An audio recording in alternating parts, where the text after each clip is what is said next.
On time, the new Filipino time, alas 7 na ho ng umaga, mga kabrigada. That time check was brought to you by Power Cells Herbal Capsule. Tuldukan ang sakit. Siksik sa mga bagong balita. Rinig sa buong bansa. Narito na ang Brigada Balita Nationwide sa umaga. Mula sa Brigada National Headquarters, narito sina Weng de la Peña at June Mendoza. Ang programang ito ay hatid sa inyo ng Power Cells Herbal Capsule. Tuldukan ang sakit. Brigada News Headlines. Brigada Balita Nationwide. Moral ng PNP hindi umano apektado sa mga issue laban kay PNP Chief Alan Purisima. Issue sa questionableng yaman nito, bubusisi na rin ng Senado. Purisima sasagutin ang binabatong issue sa umano'y questionableng yaman nito, kasong isinampa sa ombudsman, minaliit lamang. Dalawang police officials na dawit sa kontrobersyal na EDSA Hulidap incident.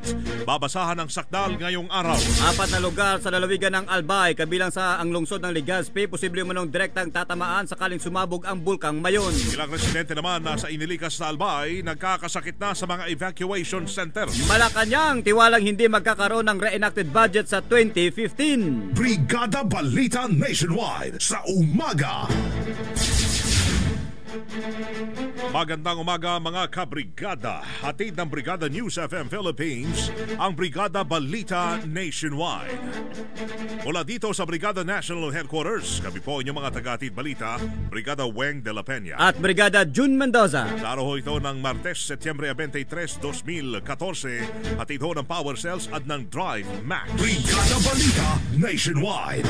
Kinumpirma ni Senador Grace Poe na nangako umano si Philippine National Police Director General Alan Purisima na haharap siya sa Senado bit-bit ang kanyang Statement of Assets, Liabilities, and Net Worth o yung SALN.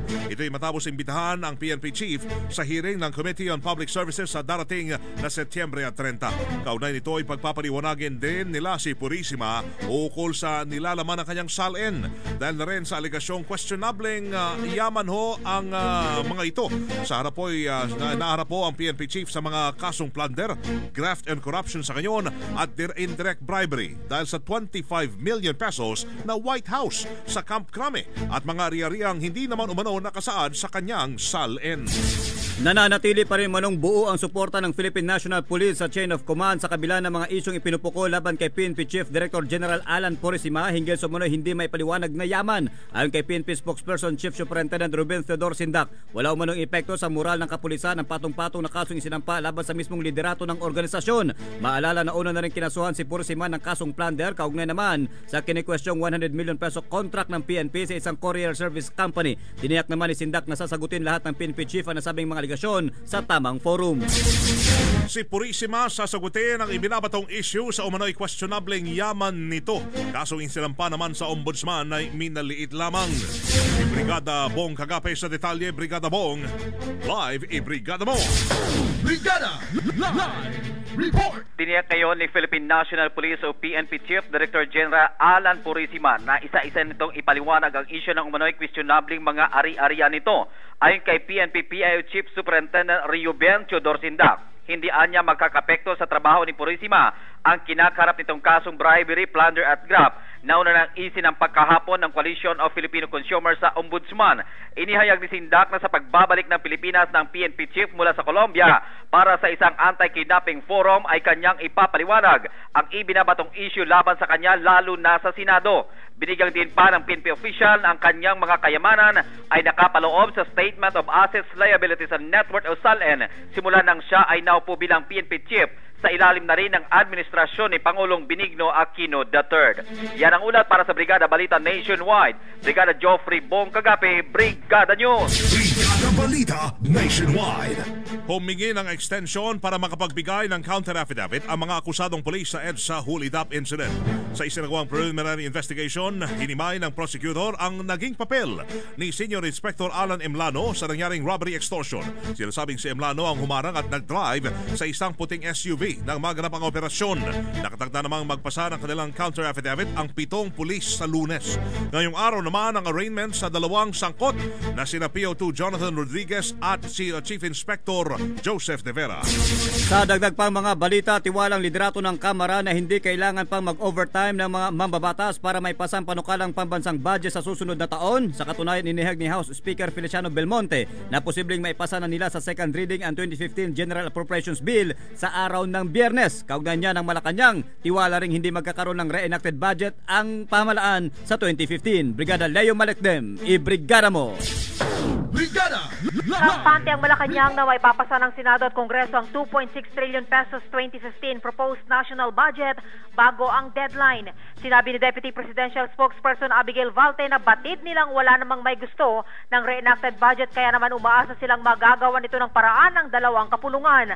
Ayon kasi sa report, nahihirapang mapag-usapan ng Kongreso ang proposed national budget dahil sa issue ng kawalan ng quorum kaya posibleng mauwi sa re-enacted ang budget ng bansa sa susunod na taon. Binigyan din pa ni Valte na malakas ang tiwala ng administrasyon sa Senado at Kongreso para matugunan ang nasabing problema. Samantala sa update sa mga aktibidad ni Pangulong Noynoy Aquino, sa Amerika nakipag-meeting na ang Pangulo kay United States Representative Joseph Kennedy III sa Newton, Massachusetts, na susundan naman ng serye ng business meeting sa iba't ibang American companies para mahikayat ang mga ito na mamuhunan sa Pilipinas.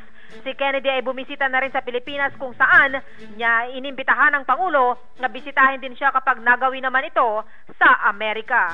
Mula sa Palasyo ng Malacanang para sa Brigada Balita Nationwide, Brigada Leo Navarro Malecdem, Brigada News.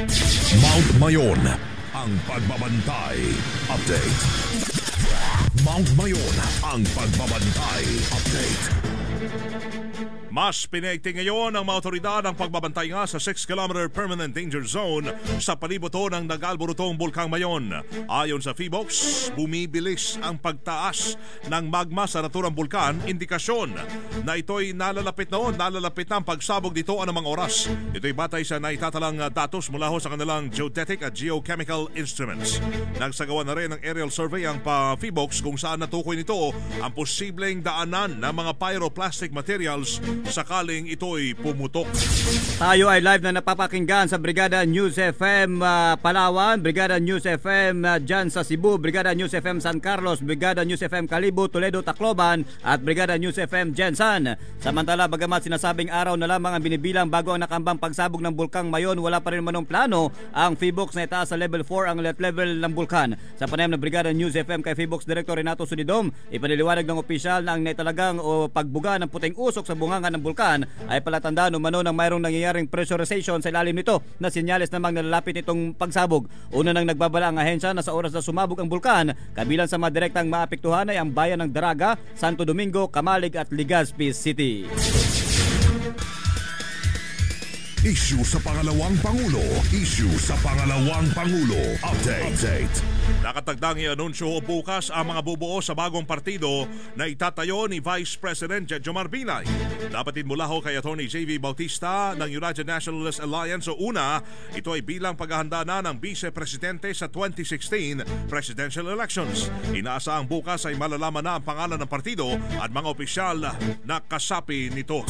Sa harap ng paglabasan ng suwestyong lifestyle check sa PNP, gaya sa gitna ng mga isyu ng korupsyon na pinupukol sa organisasyon, nagpahig na rin ngayon ng kahandaan si Vice President Jejomar Binay na sumilalim sa nasabing proseso. Matatandaan na si Binay at ang anak nitong si Makati Mayor Junjun ay parehong naharap sa kasong Plandel kaugnay sa 2.2 billion peso ng Makati City Hall Building 2. Layunin ng pangalawang Pangulo na may pakita sa publiko na wala silang ibinubulsa mula sa kaban ng bayan at may pabatid na wala silang itinatagong yaman. Tayo po ay live sa Brigada News FM Cagayan de Oro City sa 102.5 at sa Brigada News FM Kalibo sa Aklan 99.3. Patuloy na sinusuportahan naman ni Senador Francis Cheese Escudero ang inihaing resolusyon ng amang si Sorsogon Representative Salvador Escudero III noong 2011 na ilagak sa libingan ng mga bayani ang mga labi ng dating Pangulong Ferdinand Marcos. Ito'y dahil naniniwala ang senador na dapat lang bigyan ng hero's burial ang dating Pangulo. Ani Escudero, sa kabila ng record ng katiwalian at paglabag sa human rights ng rehimeng Marcos, kinakailangan ng matuldukan ng issue sa libing nito upang makapag-move on na rin ang bansa. Dapat din na bagamat pinirmahan ito ng 200 mambabatas ay hindi pa rin ito inaprubahan ni Pangulong Noynoy Aquino. At sa ika-42 anibersaryo ng deklarasyon ng martial law ay hindi pa rin nagbabago ang pasya ni Pinoy. Tiniyak ngayon ng pamahalaan sa mga potential investors ang malaking pagbabago sa business environment sa bansa kasunod ng kumalat na anti-Philippine video ng isang Malaysian business process outsourcing company. Una rito pinagpapaliwanag ng Philippine Embassy sa Kuala Lumpur ang nasabing kumpanya sa inilathalang video sa YouTube kung saan ipinakita ang pagiging undesirable umano ng bansa para sa mga negosyante. Sa naturang 3-minute video, ipinakita ang nasabing poor infrastructures, isyu sa seguridad, banta ng kalamidad at kalusugan, susuporta at kakulangan ng suporta mula mismo sa gobyerno kung kaya't hindi kaaya-aya ang bansa para sa pagninegosyo. Para sa ilang Pinoy, may tuturing umanong racist at unethical ang naturang video. Samantala, sa panghuling balita ng ating Brigada Balita Nationwide, posible umanong tataas ng 20 hanggang 50 sentabo kada kilowatt-hour ang magiging dagdag singil sa presyo ng kuryente sa oras na pagtibay ng Kongreso ang hirit na emergency power para sa Pangulong Benigno Aquino III. Ayon kay Energy Secretary Jericho Petilla, ipapasa rin sa mga consumers ang dagdag gasto sa krudo at iba pang operating expenses na gagamitin sa karagdagang power generating capacity. Siksik sa mga bagong balita. Brigada Balita Nationwide. Naging live ho tayo sa Brigada News FM Puerto Princesa, Palawan 103.1 at sa Brigada News FM Coronadal 95.7. Mga kabrigada, live mula dito sa Brigada National Headquarters, yan ang unang bahagi pa lamang ng ating pagbabalita. Tuloy lamang ang pakikinig sa Brigada News FM para sa iba pa mga importanteng balita sa inyong mga lugar ngayong umaga. Natin pa rin sa inyo ng Power Cells Herbal Capsule at ng Drive Max Herbal Dietary Supplement Capsule. Para sa Brigada Balita Nationwide, ito po inyong mga kabrigada, Weng de la Peña at Brigada June Mendoza. Maraming salamat at buenos dias, Pilipinas. Buenos dias, Ka Brigada! Brigada Balita Nationwide.